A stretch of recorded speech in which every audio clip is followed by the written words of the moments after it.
విజయవాడ కనకదుర్గమ్మ అమ్మవారి గురించి తెలియని వారు ఎవ్వరూ ఉండరు. మరి ఆ దుర్గమ్మ యొక్క ఈ కథ మీకు తెలుసా? 1955లో విజయవాడలో వెంకన్న అనే ఒక రిక్షా కార్మికుడు ఉండేవాడు. ఒకరోజు రాత్రి అతను సినిమా హాల్ దగ్గర ఎవరైనా వస్తే రిక్షాలో ఎక్కించుకోవడానికి ఎదురు చూస్తూ ఉన్నాడు. ఇంతలో ఒక పెద్దావిడ ఎర్ర చీర పెద్ద బొట్టుతో వచ్చి రిక్షా ఎక్కి ఇంద్రకీలాద్రి దగ్గర దింపమని అడిగింది. అతను సరే అని ఆమెను రిక్షా ఎక్కించుకొని బండి తొక్కడం మొదలుపెట్టాడు. అప్పుడు మార్గమధ్యలో ఆ పెద్దావిడ, బాబు, ఇప్పుడు సమయం 12 గంటలు కదా, పైగా అర్ధరాత్రి.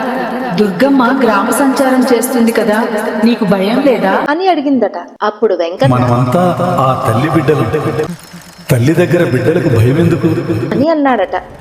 దుర్గమ్మ గుడి రాగానే అతను ఏ ఇంటికి వెళ్ళాలమ్మా అని అడగ్గా వెనుక నుంచి ఎటువంటి సమాధానమూ రాలేదు.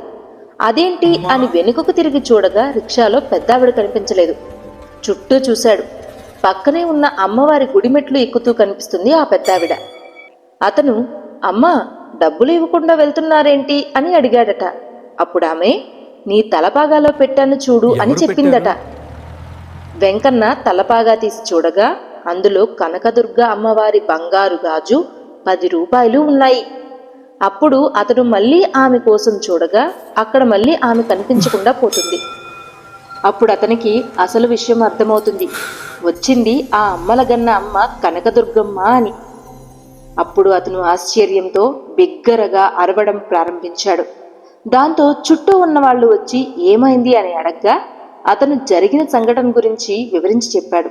అలా ఆ నోట ఈ నోట ఆ విషయం అందరికీ తెలిసింది.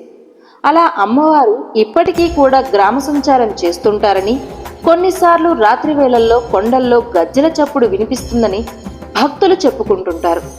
మీకు గనక మన అమ్మవారి కథ నచ్చినట్లయితే కామెంట్ చేసి మా అకౌంట్ను ఫాలో చేయండి. మరో కథతో త్వరలో మిమ్మల్ని మీట్ అవుతాం. అంతవరకు బాయ్ బాయ్.